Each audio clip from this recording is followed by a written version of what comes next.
The Pelicans make another sneaky good signing this week as they continue to shuffle their roster around in preparation for the new season, training camp, and also making some moves in the G League as well. We're going to talk about the Pels' latest signing and also bring you some updates on some other signings they made this week inside this edition of Pelicans Digest. What's good with it, my people? It's your people, Melz on the MIC. Melz talking about the Pels, back once again inside Pelicans Digest. And thank you once again for subscribing, liking, and sharing the channel with your fellow Pels fans out there. And if you just love the NBA, baby, this is where you get the best analysis about the New Orleans Pelicans, opinions, and so much more. So thank you so much for checking in with us. And earlier this week, I jumped on and talked about a player that the Pelicans signed, and apparently the Pelicans waived him. We're going to get into that in a matter of minutes because Joe Dumars has been getting busy, man. Say what you want about Joe. Joe is still working. Of course, earlier this week, if you missed it, Joe Dumars recently made an appearance and gave a speech over at I think it's the Quarterback Club or the Touchdown Club of New Orleans during their luncheon or dinner or something like that. And he came in there and spoke about how he's building his team, how he's building his franchise and his team up by establishing culture and also taking some pages out of the New England Patriots book where he says, he kind of made a comparison of what he's doing to how the Patriots were when they won their dynasty, which is basically, you had a generational talent in Tom Brady, but everybody around him was good and great. They always stacked him around with great players who understood their role and what they were supposed to do on that team. And, that's great to hear from Joe. But he also made a little statement that kind of stood out to me. And that statement was, we want to be deep. We want to be 10, 11, 12 players deep. So that generational talent isn't on the court. See Zion Williamson for 2 weeks. We still win. We can't build a team, especially in professional sports, where you're dependent on one guy. As great as Steph Curry is, their team is great. And again, this is what brings us to what we've been talking about with how they're designing this roster and how they're building up this team. Yes, you got Zion Williamson, a generational talent, but you also know that you can't really, the track record is showing you can't trust and rely on this guy. And there's also some instances where you've shown that this team can win without this guy. So he's, of course, building the roster up, and we've been talking about this for months and ad nauseum, that a lot of people, despite the criticisms of what Joe Dumars is doing, I still love the fact that he's still trying to build up a culture and set up things. And he spoke about that in that speech that he did to the luncheon. If you want to see the video, you can go see it. It's out there on the internets, all over the internets right now about Joe Dumars in his speech. I listened to the whole speech. And another thing I found interesting about it was, he kept saying, I don't want to be long because I got to get back to the facility. I don't want to be long because I get back to the facility. I got guys working and stuff like that. They're still working at this hour, still trying to get this roster correct and shaped up. And a couple of days ago, I want to say at least 2 days ago, I think I want to say Monday or Tuesday, the Pelicans signed Jalen Moore, who I spoke about in a previous video. He is the forward who was also Jeremiah Fears' teammate in Oklahoma during his time there. And I learned something new as well about this.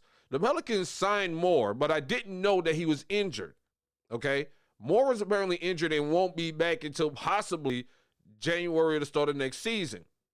So once I found that, I was like, well, okay, why did y'all sign him then? I mean, I understand you wanted to sign him for the purposes of having Jeremiah Fears have someone close to him that can help him ease him into this transition of his rookie season in the NBA. Because, again, Fears is just 18 years old.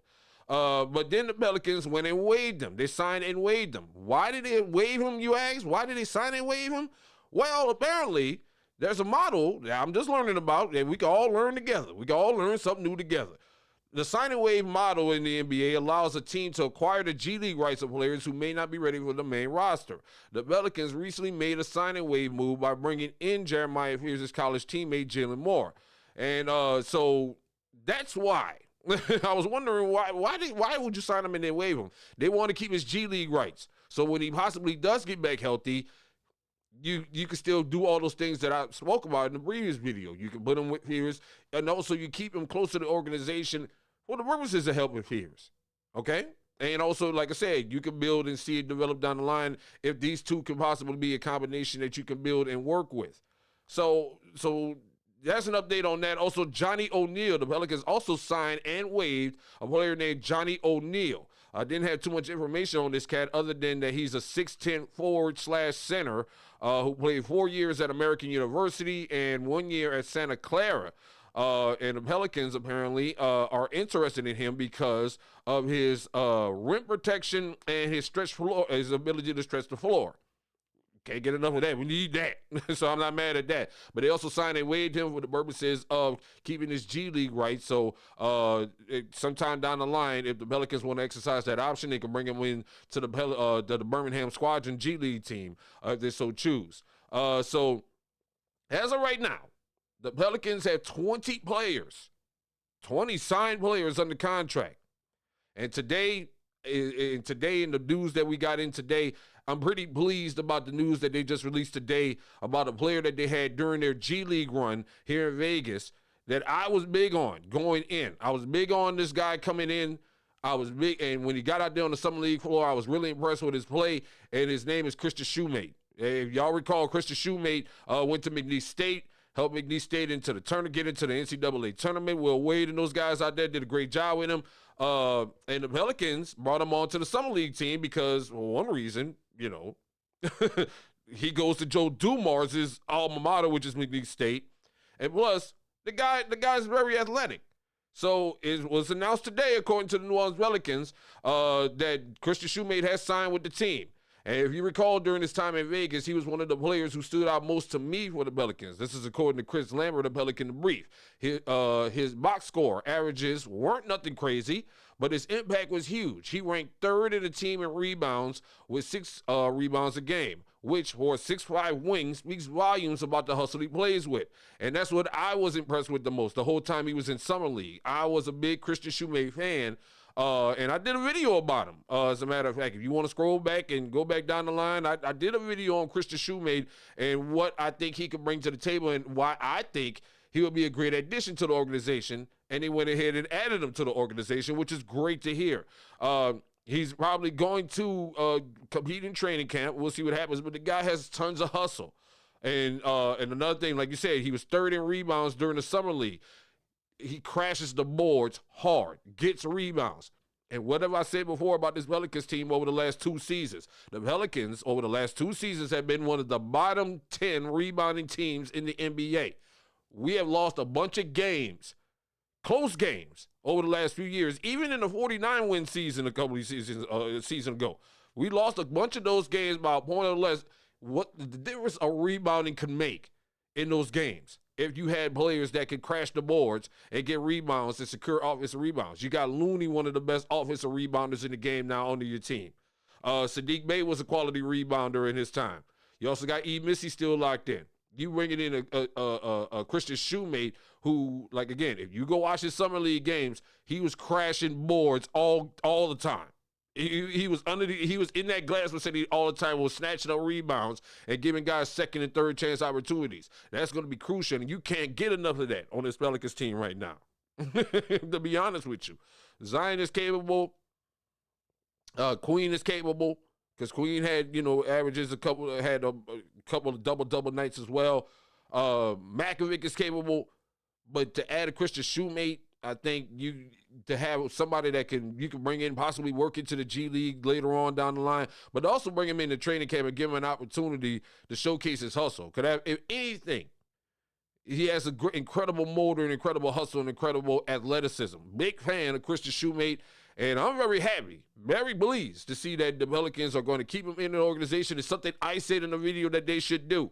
In that same video, I talked about Christian Shoemate. I said, even after Summer League, even though his box scores wasn't always impressive, I always said that I think Christian Shoemate should have a place somewhere in this Pelicans organization, somewhere where we could develop and build with him at some point, because that athleticism and that hustle is all the charts crazy. His rebounding is crazy. So I'm very happy.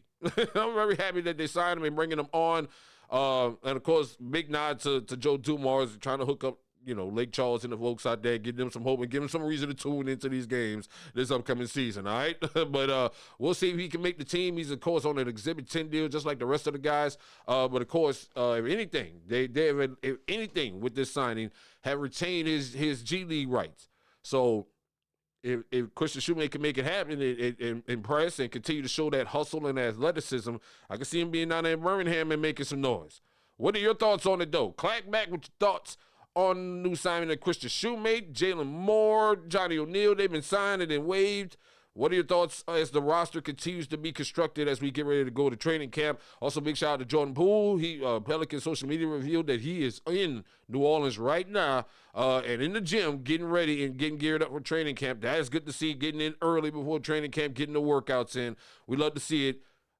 Let's get the squad together and get it ready, man. If you're part of the 70% that still haven't subscribed, what are you waiting for, baby? Come subscribe, man. Hit that subscribe button. Also, don't forget to like this video and share your comments with us on your thoughts on Christian Shoemate and all the other things that's going on with the Pelicans. We'd love to know your thoughts. It's Melz talking about them Pels right here on Pelicans Digest. I'll holla at you.